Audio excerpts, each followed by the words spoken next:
up with Angela Yee, and this is a huge day Huge. for my boo Telfar. Because guess what? That Telfar store is opening tomorrow. Tomorrow. And you know we gotta pop a little champagne. Oh my God! To you hear that? celebrate because you already know what it is. Dan, can we get? Oh my God! Can we pop it? You Pop know. it, pop it. Let me move out the way. Oh my God! You know. How did you guess? How did you guess? I love a bubble. I love a bubble. See, now Thank they were trying to you. convince me Thank other you. things. I said champagne is a celebratory drink of choice. Hey, I'm like celebrating. I'm so excited for is such a tomorrow. big day. Tomorrow's going to be a big day. And this Telfar store, and I know this has been something that's been in the works for quite some time. How long did it take from when you first decided and got the space to tomorrow? We're upon the 20th year anniversary, so I would say it's taken 20 years, you know. But I mean, as far as when you knew you were going to do a flagship, like the a process flagship, of... I would say probably 2 years. Okay. It's been 2 years in the making. Almost 3 years in the making. Wow, thank you so much. Hold on, let me get mine. We got a toast. Yeah. Because you know how this is such a big deal. It's like, a big deal. It's like something I've been waiting for You're not the only one. Very long time. And I think we wanted to do it the right way. Cheers. Wow. Cheers. Woo. Tomorrow. Here's to Telfar tomorrow. And congratulations, all of your hard work and innovation. And what I love is always really rooting for the underdog. That has paid off. So cheers to that. I love an underdog. Ooh. Why do you have to make that sound different than what I meant? I like to have a good time. No, me too. But anyway, so go back to that. So 2 years since you conceived this, and you have it in such a great location. Canal and Broadway, like so much history and meaning behind where the store is, you know, because it's Soho where shopping is, but Canal Street is like what I know as like a certain level of shopping where it's like, you know, where the grates used to go down and, you know, like in the counterfeit bags and just like everybody gets their take of, you know, like, I don't know. It's just like this intersection that's so much of New York. Yeah. You know, and like kind of like my growing up. I think about that too, even like buying gold and jewelry over there and haggling, because you know haggling is always fun when you pretend to walk out the store and you're like, oh, I'm gonna go check up. Wait, hold on, how much you? Exactly, and I come from the era of like, you know, I used to go to Canal Street to get DJ Clue mixtapes, you know, like get all. This was like before streaming services and all the different things like that. It's like, you know, all the new music that would come out. I would like specifically go down there to get a mixtape every single week. That had all the new R&B, hip hop remixes that you can't hear on the radio, you know. So all of that, you know. So it's like, I think of it like that, and to get the bootleg movies and all of that. So it's like really like, it's like there's this like energy that I want to have, that I acknowledge from like me being around when that was like the time down there. And when you get the bootleg movie, you never know how good the quality is going to be. Exactly. People walking by, people talking in the back. Somebody's heads in front of the whole movie the whole time. So yeah, I love that. Was definitely a time that we'll never experience anything like that again. And one more thing about the store that's historical is that if you're from New York, you might know OMG jeans. Let me tell you something. You know how much I shopped in OMG jeans? Okay. Real ones know. But this is like where you would get like basically, you know, Levi's, Ralph Lauren, Back to school. Polo, you know, like it was just like all these different brands. So it's like kind of funny that that's the space that the and it's first huge. store It's is over in. 10,000 square feet. Over 10,000 square feet. I don't know how to count square feet, but it's big. Yeah. You know, it's big. Listen, that's a humongous store. And so I just want to congratulate you on that. And we're going to do something fun today. Thank you so much. Since I know you love taking a trip down memory lane, I want to go through some of your old headlines and hear the story behind the story. All right? Okay. So let's do some stories behind the story. White Castle. Story behind the story. Ooh, let's hear this White Castle story. Jamie Richardson. Big shout out to Jamie Richardson from White Castle, who has been like so supportive in like how the brand, you know, both like became visible in just like a different way, because, you know, as you know, we make the White Castle uniforms, or have made them for, you know, like a few years, you know. Which would have been a good reason to work at White Castle. Okay. It was a very good reason, but they're just like such a cool company. Like we called the 1-800 number, and we were kind of like looking for a, like a partner to work with for Fashion Week. Like when we were doing the Fashion Week shows and different things like that, because that stuff costs money, and like the sponsors that were available at that time didn't want to sponsor a brand like me. So we'll talk about that in a second. Yeah, we'll talk about that in a second. But yeah, he just really came in full force and saw the vision of what we were doing. And White Castle was also important to you growing up in Queens and Left Rock City. Yep, they have one on Queens Boulevard, and that's like when I would be coming home from like my DJ gigs, at 4 a.m, that was the only place that was open to get something to eat, before, like. What was your choice meal? I would get a slider, but I would also eat their breakfast. Okay. So it was like this like kind of waffle, sandwich that has like bacon, egg, and cheese in it, and then they started to have like these like just like like some wild sandwiches, surf and turf, so I'll be twist and just like have like 32 different variations of White Castle, so like yeah, from like eating there to then them becoming a part of this story, and also too just like we did so many different things with that company, and they just like they're a family owned company, right. Just like I'm an independently owned business, so yeah, and they still to this day like whenever we do events, they pull up and they have a Crave truck, so big up to Jamie Richardson and the whole staff at White Castle. Like, yeah. When you talk about it costs money to do these Fashion Week shows and things like that, and people were not trying to partner with you back then, right? How was it for you to keep going? Because sometimes that can be so disheartening, knowing that you have this vision of what you want to do and knowing that you have the talent for it. And then, sometimes people can't see like one day I'm going to blow up and none of this is going to matter. Because when it's happening, it does matter. And so talk to me about that difficulty, because that's hard for people. When it's happening, it does matter. And I will say that like my friends, my family, my community around me, like supported this vision. Is like, and in some ways, like not having all the resources really shows you who fucks with you, right. And who really believes in this thing and who is there for real, and that's like a really special time, because it's like it kind of builds this like invincibility that you have around you, because when you have good people around you and like your friends that really tell you what's up and are there for no coin at all, you know what I mean? It changes the dynamic of things. And like I'm thankful for that. You know what I mean? It's like, because this didn't happen overnight. No. I started doing this when I was 15. I don't think I actually like really wrote my own self a check that I could cash myself until I was probably 30.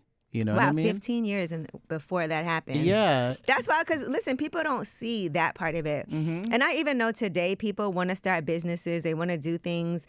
They want to invest, but they think it's going to be a quick return. They think it's going to be a quick return. I think that that's how fashion is. Fashion is fast and fickle, so like when you are, again, I'm an independent designer. Don't play. I have an independent company, but when you are kind of like signed to like, or, involved with an investor that's expecting to make their money back or a certain amount of money back, in like an era where it's like, like it depends on what you're trying to do. I'm like, what I'm trying to do is not like something that has been done. Right. And there's so many different avenues I could have taken to be like, oh, I'm not a unisex line. I make women's clothes. I make, it's like I wanted to do this because it does not exist. Yeah. And it means something more that this is, coming from me, and it's like coming from like a place of like, like exploration and like new things that can be possible in the world. I like that I can wear, like, first of all, one of my favorite things is the zip up Telfar hoodies. Okay. Right? And so I love an okay. oversized zip up Telfar hoodie. Okay. But then my boyfriend could wear it. Exactly. So now he's wearing my clothes. Exactly. And it's like at the end of the day, they're just clothes, Yeah. and it's like all the connotation of like what clothing means to people. It's like I try to dissect that, and like, like really like the ethos of the brand is like kind of like everybody can wear it, and it's like this model is not for you, it's for everyone. is really ambiguous for a reason, because it's just like, I'm not trying to push anything on you, but at the same time, it's just like, what's your problem? Right. You know what I mean? That's on you. Yeah. All right, let's do another headline. Uh-huh. All right, Telfar debuted a new bag color on Insecure, and fans want to secure it. Talk to me about what went on behind the scenes with this sage-colored Telfar bag on Insecure. Wow. I mean, that was like, I was so excited to watch that show when it was out. That was my favorite show when it was out. Really? Yeah. Wow. Insecure, because we didn't have anything else. Like, I used to watch Sex and the City. And I loved it, but that didn't feel representative of me. Yes. It was something good to watch. Yeah. But Insecure and they had was...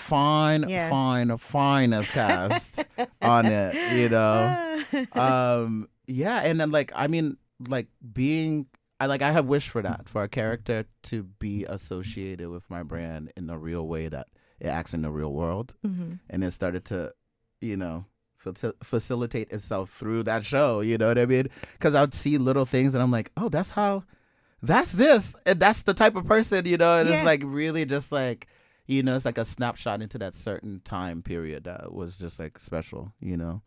And how did you feel when that happened, and what kind of impact did it have on the brand?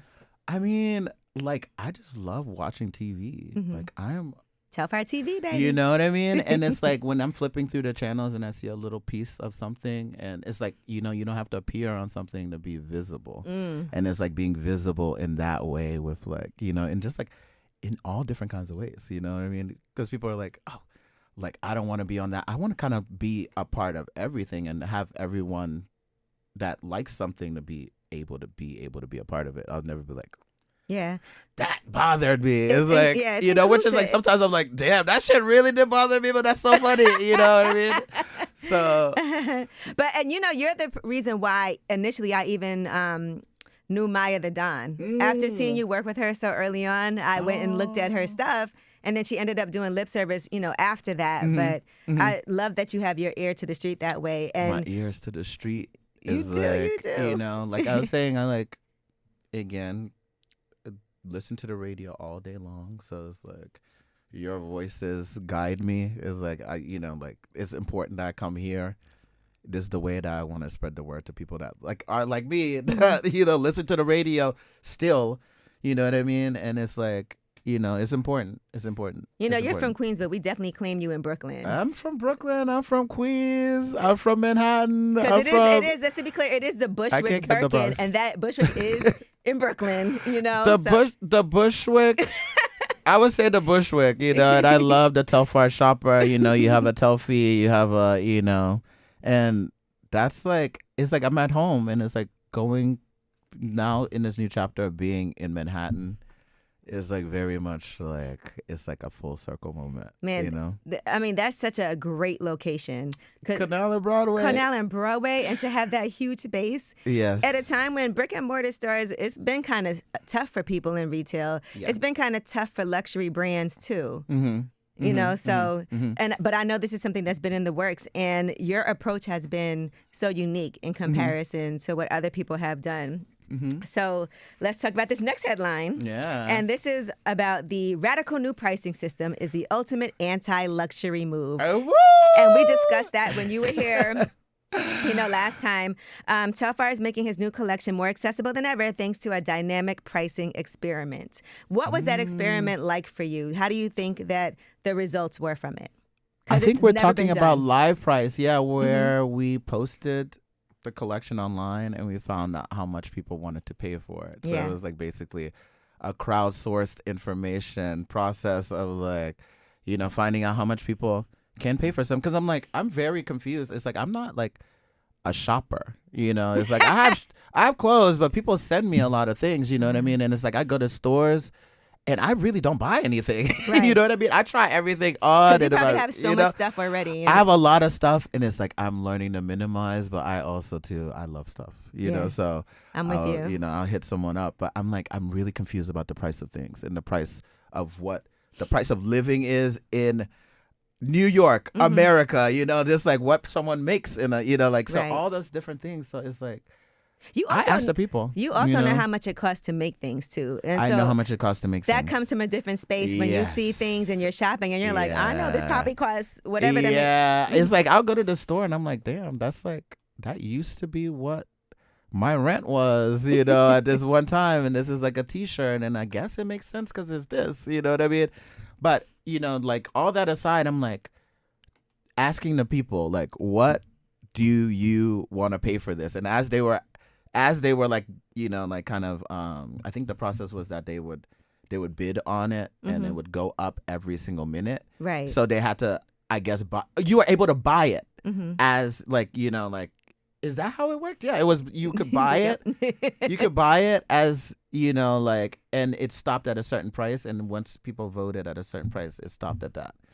So like things were like, oh, like it's t-shirt like $60. That's what people said. Game. It was like a video game, and that gave me a lot of insight too to like how we're gonna, do the store, and like kind of like what things cost there. And I want things to be affordable, and it's like really about the clothes. And it's like for me, I'm like, you need to try this stuff on, and like really get into what it is, and find out like, what your size is in a Telfar thing, like what this thing's, what's the meaning of it, you know what I mean? And it's like, it doesn't need to mean anything. It could be like, oh, that shit's nice, I like it, but at the end of the day, it's like a experimental process of like getting to work with people and people getting to work with me, and being able to like, actually touch things. It's like, this isn't an internet brand, Man, speaking of that, right, and people getting to see things, touch things, now you have your brick and mortar opening. How Telfar's Rainbow Store pop-up brought the it bag back home. And you did this amazing collab when you were selling at Rainbow. I love Rainbow. Listen, like the most beautiful collection of clothing ever. Like beautiful. Like yeah. You could have did that anywhere, right? And you chose Rainbow to do that, and you had people coming out in droves. Lined up.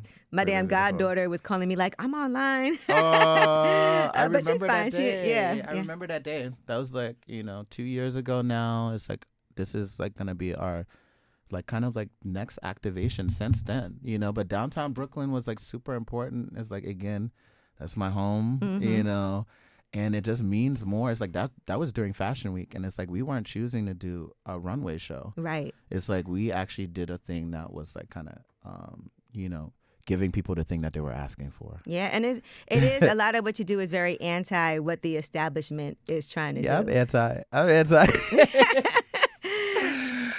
All right, now, in spite of all that, though, here's another headline. The hottest bag of 2023 has just been named. Rebag's Clear report reveals that this New York brand has surpassed Hermes in retaining retail value for the second year in a row. Woo! And can't wait to see what they say for 2024. But, that's huge because people will tell you bags and things like that are not a good investment, right? Historically, like, oh, why are you buying more bags? Why are you buying this? Yeah. But it actually can be. Yeah, and Telfar bags, number one on the list 2 years in a row as far as retaining its retail value. Okay. Yeah. Good. How did you feel when you read that headline? I mean, I'm like, whose list is this on?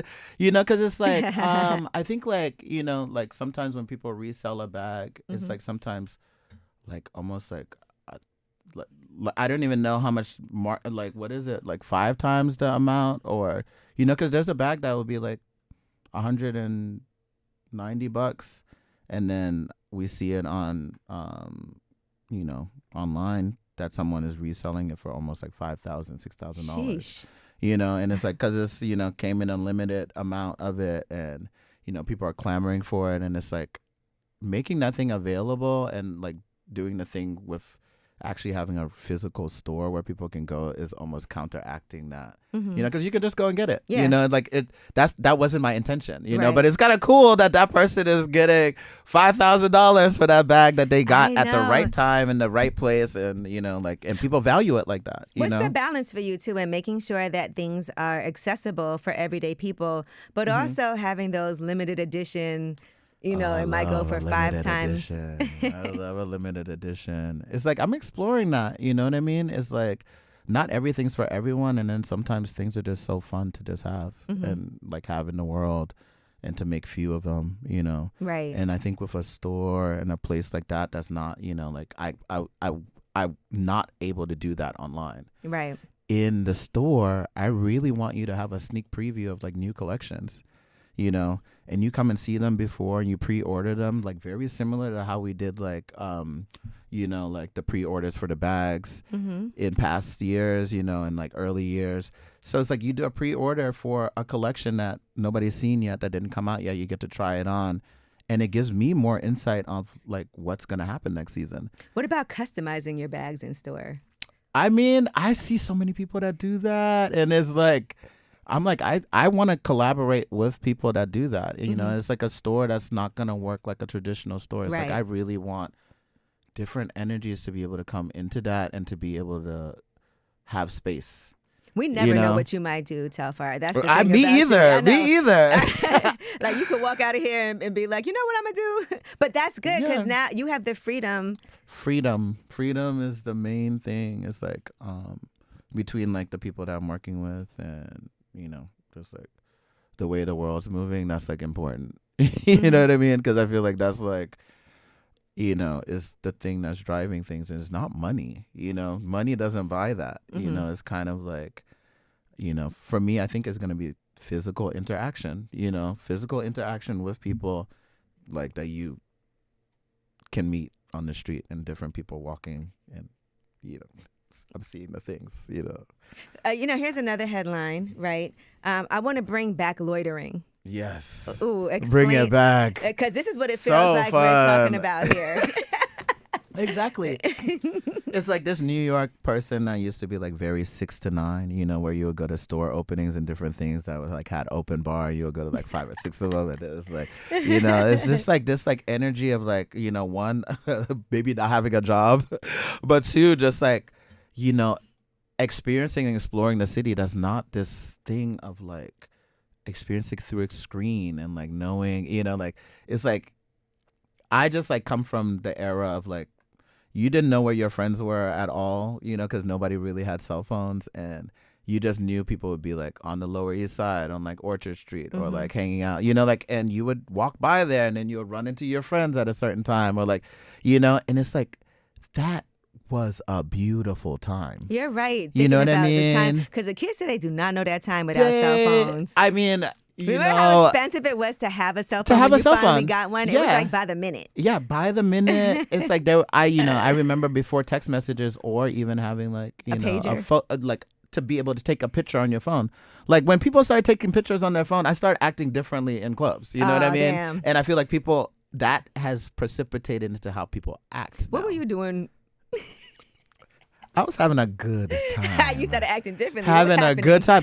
I mean, first off, you know, there's no secret. It's like I remember the first time I started to DJ, I DJed naked, you know. So I used to DJ butt naked at, you know, Happy Endings that was downtown. And like, all right, it all makes sense. You know? Yeah. So it's like, and that was like really fun because it's like you'll be at a club and it's just like, take your pants off, you know, like everybody's dancing and having a good time. And that was like a good time that like the DJ's completely naked and made you want to get naked and like, you know, have a good time.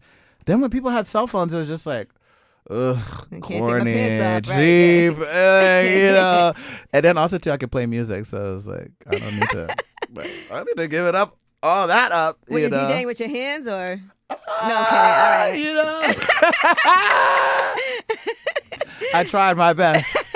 You know. All right. Well, you know, speaking of DJing naked, let's talk about your outerwear collection with Moose Knuckles. Yes, moosey. Yes. Yes. Now, I love that. You know, I have my Moose Knuckles coat. That was one of my favorite collabs, too. Yeah, that's the coat I wore today. Yeah. They allowed me to do the most beautiful collection of like winter wear, which is like, you know, if you're a designer, you know that's hard to do, to make outerwear such a long process. But yeah, we worked on that for like, you know, a year or so, and it's like an ongoing collaboration. And those Moose Knuckles are gonna be at the store. You know, like my favorite piece from that. Yeah, it's like the hoodie hoodie puff jacket, which Yes. is basically a mix between a hoodie and a puff jacket. You know, that's like our staple, and it has sweatpants that go with it too. So that's like the thing. It's like you a ski know? outfit. I think it's so cute. Yeah. Ski club ski. Like I want to go out and shovel the snow in my moose knuckles and tan. I mean, you know, people are shoveling snow. All different kinds of snow. Telfar, come on. We got cell phones now. Hey, we got cell phones. Okay, so now let's do this next one. What's harder for you, denim or outerwear? Would you say, as far as being a designer, what's the harder thing to? Harder, I would say probably like both things take a long time. Mm-hmm.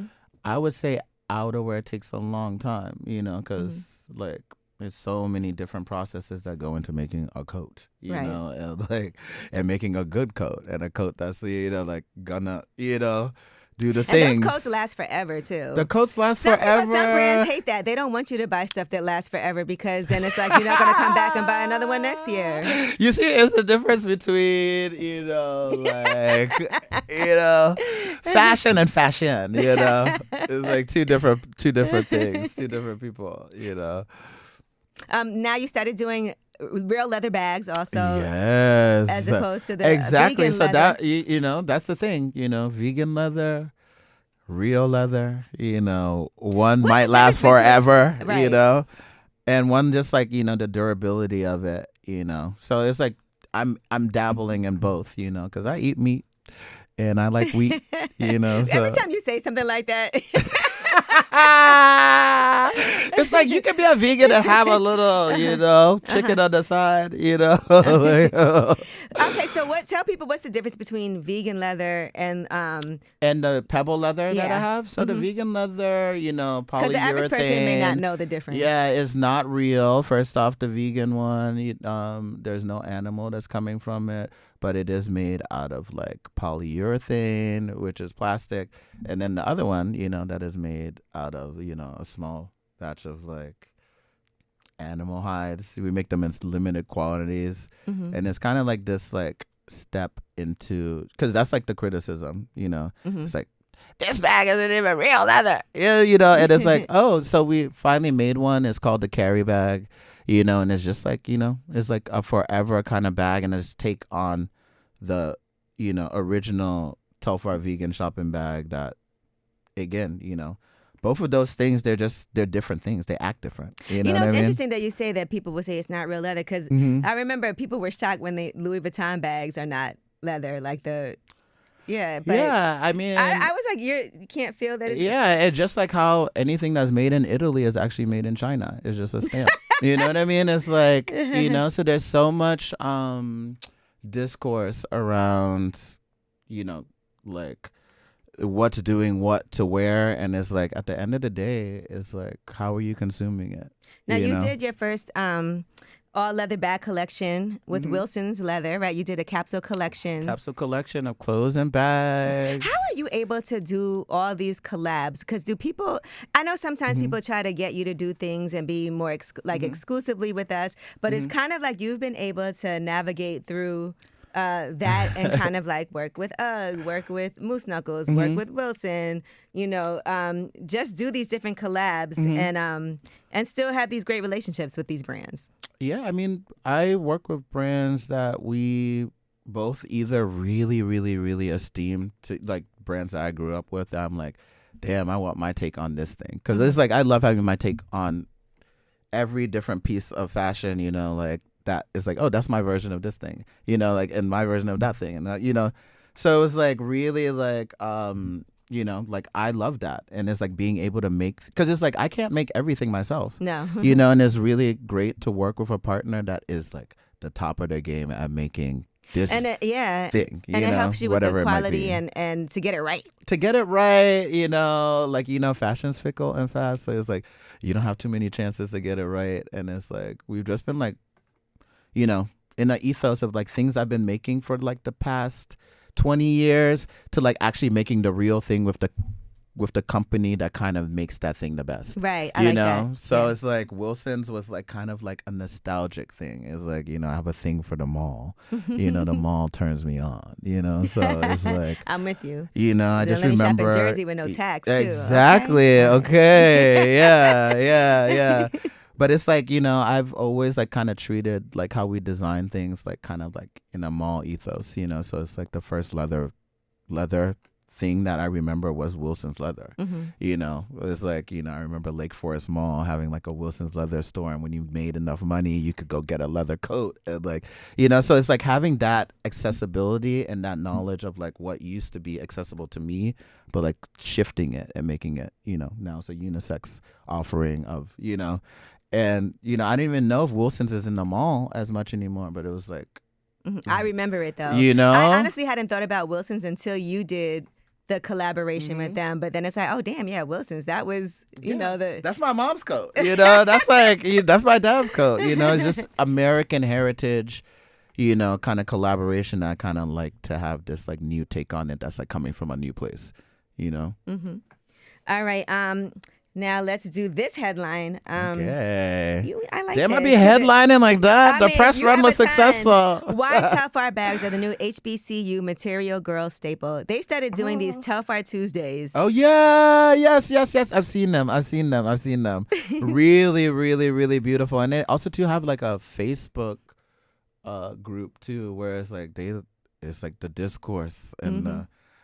So it's like, that's cool. School bag, like back to school. That with Eastpak and the different things, I'm like, I get it, Yeah, no, the Eastpak collection, another great one. Yeah. I love the duffel bags too. Yeah, me too. That's the one I carry all the time. Whenever I use the duffel bag, people stop me in the airport. Really? And they're like, where did you get that bag? Oh, okay. I was like, they stop you, they let you through? And there'd be random people that like I would, they just actually like the bag. Yeah. I love random. I love random. I love random. Yeah, random. That's like my favorite. It's like people that also talk to me and don't know anything about anything. They just like the thing. That's I feel like you're very nostalgic, but do you feel like you need to keep up with fast fashion? I wanted to back in the day, like when I would say like in the early 2000s when I saw H&M and like different people having H&M collaborations and like different things like that. I was like, shit, I want to do that, And now I think like I wouldn't necessarily say no, but I wouldn't necessarily say yes. I kind of like this new era of having to go to the store that you deal with the person and deal with the real thing, not the diluted version of it, So it's like I'm kind of glad that I haven't really stepped into that like that. Okay. That's fair. But at the same time, I'm like, should I? And with you, we never know. Yeah, I kind of don't limit things like, I don't limit myself in that kind of way. That is that, I think we almost did many different things with many big brands that I won't mention. Have people tapped you to try to come in and be, how they'll tap like a designer that has their own brand to come in and like head up? Yeah. That was like the whole game of 2020, was trying to activate the community, and I had to really beware of that too. Right. Because it's like they just want you. Yeah, at that time.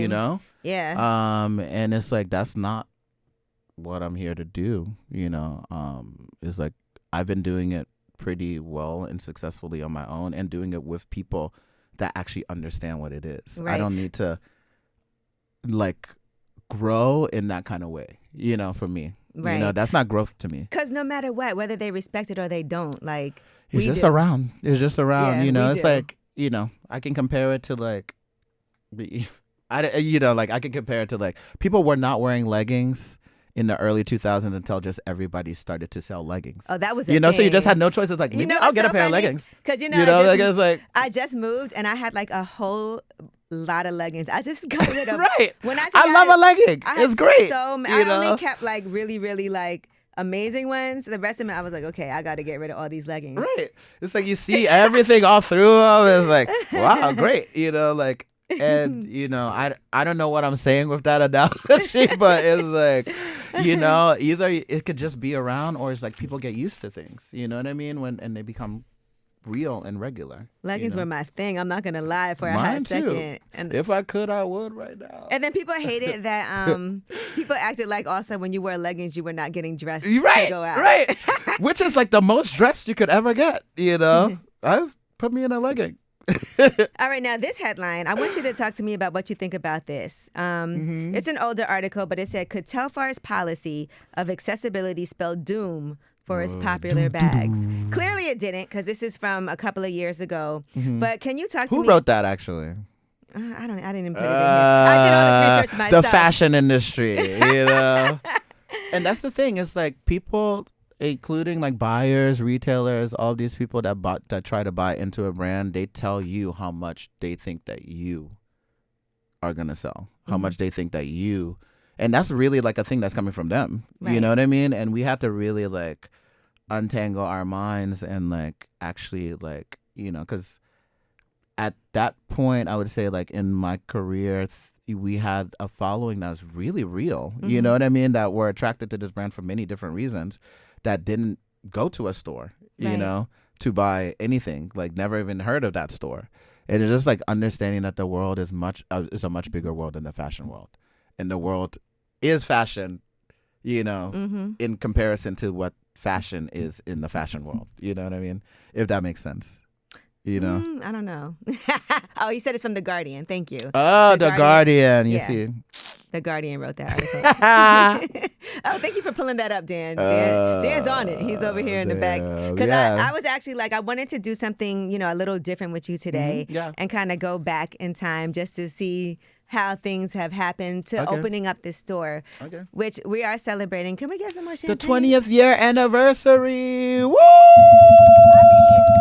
You don't even understand. Like, I think this store, like you said, bringing back loitering, it's going to be the type of place where it's nice to feel like you're in a store and the person wants you to stay. Yeah. And they want you to loiter. They want you to interact with each other. Which is like, like, it's a thing that I really feel mad weird going to stores, and just like how it's like the stores that are available to go to don't necessarily, make you feel. They don't make you feel like you are supposed to be there. And then secondly, like, like maybe I'm not supposed to be there because I don't, like I'm not like that kind of person. But just like the shopping experience is so off to me. Yeah. And then I never see the stuff that I actually like. Like I'm like, I saw that runway show and where's that thing? Just a t-shirt with the name on it. So it's like, like eventually I would love to, start carrying different brands that I actually believe in too, and like new brands. Okay. So it's not just a store that is it's gonna evolve Telfar centric, you know what I mean? But it's like a store that's like all encompassing, like a Telfar mall of things that you love. Yeah, things that I love, and you're like the Oprah of malls. I mean, I mean, like I my favorite things, And you made that list several times. So yeah. Shout out to Oprah. Yeah. What other things do you see for the store as we're sitting here talking about? Oh my God, so many cool things. Because I know you have envisioned a lot because that's what you do. Yeah, like beauty's gonna be a component that I want to really bring into the store because there's so much. Like, shout out to my glam. You see, like, are you gonna do a Telfar beauty or? I mean, like I want to have a salon. Oh wow. Place so you can get your makeup done, place you can get your nails done. That. That will be at the store, so it's like you can come there for many different reasons. As it's connected to like the TV station, so we want to have this thing where we do, like you can basically get a makeover and then go in our, we are calling it the self checkout section, where you can take a picture of yourself in this look, and and also to put it back and not buy anything. It's just like it's supposed to be an experience and like kind of like people having experience with the clothes, you know what I mean? And there's also like a bag section, the bag bar, the bag bar, yeah, which is gonna have a lot of new bags that you've never seen, so that's gonna be a way for us to actually release things and then have an actual like experience of like you finding it and other people finding out about it through you. Now I read there's going to be screens and people can upload their own content on that. Tell me how that works. Yeah, Telfar TV is a public access venture, that's between me and the world. So, like where you can upload videos on there. I forget how it gets filtered, but like that's basically the energy that's going to be happening, and kind of happening more rapidly, because even when you pass by the store, there's going to be like, you can see yourself, and you could, like, so it's like this like energy of surveillance, and then also too being able to go inside of a certain space that just acts different. I'm really excited to see what that is. It's like when we cut the ribbon on Saturday, it's going to be really cool to see. All right, so let's talk about tomorrow and what's happening tomorrow. Yes, so tomorrow. Can we all just come? Like, how does this work? So don't all come. Do not all come to this event on Saturday. The store is going to be open forever, I hope. Forever, infinity to be exact, so you don't all have to come the same day. But if you are down to come out to the event, it's going to be from 7 to 11. Or no, not even 7 to 11. Damn. Not 7 to 11. That's 11 to 7. Yes. Not 7 to 11. It's the champagne, guys. Yeah. All right, yeah. 11 to 7. 11 to 7. And just like a lot of surprises. It's going to be the beginning of a new era in New York City. Y'all get ready, and come when you want. Don't all come on the 23rd, please. I don't know but what it's about to be like out there. I'm just saying. I think it's going to be cute, like It is. I have some really, really, really good friends, New York staples, people that make New York what it is, that are going to be in attendance. Ooh, all these hints. Yeah. Are we going to be able to get that big bag Cleopatra had? Or Of course. There's going to be Dude, all that kinds of huge bags pink there. Yeah, you don't again, it's kind of like the end of this drop era, and you might need to drop in to, really see what's going on with Telfar. And yeah, like ITC New York, 408 Broadway. What? Oh, wait. Oh, my God. What happened? They're gifts. Oh, my God. Oh, my God, a gift. Get out of here. I noticed a new medium bag. I could tell by the size of that bag. Really? Wait. Is that a medium? Is that a medium for your girl? It is. Wait, and then you also get one of the brand new bags. The brand new. Hold on. Don't play with her. Hey, you. And how did I look? Whoa. Look at this color. Color. Ballerina. Look at the Oh. Don't play with her. Oh, you look gorgeous. Wow. I also want to get you so much ITC New York gear. All of the new drops are going to be at the store. Are they drips or drops? Out. Drops, brand new collections. Get our drips, you know what I'm saying? Brand new collections, as you know, all the different things that are going on. This color is fire. Ballerina. You can get yours too. This medium's only available at the store right now. And the store is going to be open The store starting is opening tomorrow. But you ain't got to come tomorrow. But if you want to, we're going to have a good time. Yes. You don't come tomorrow. So basically, don't come tomorrow. But come, Sunday, Monday, Tuesday, Wednesday, Thursday, Friday, Saturday, Sunday. I love it. Forever. All of those days. Yes. Come forever, guys. Forever. Infinity. Just those words, come forever, sound amazing. Come forever. Yeah. Come forever. I'll be there.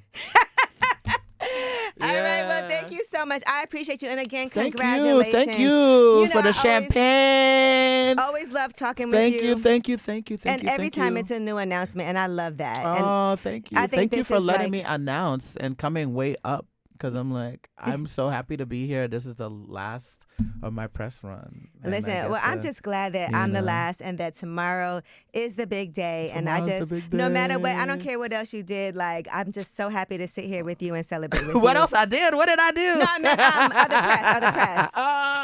People will be like, oh, this person did it. But no matter what, it doesn't matter to me because I want everybody to to be talking to you about this store opening and to continue to do that. I want you to be everywhere. So I appreciate that. Thank you. Everywhere like Wi-Fi or Canal Street. You know. I love this for you. I love you. Thank you so much, Way Up. Thank you so much, New York. Thank you so much, everybody that is across the board that's gonna come to the store. Yeah, come bless us. Keep it going. Way up.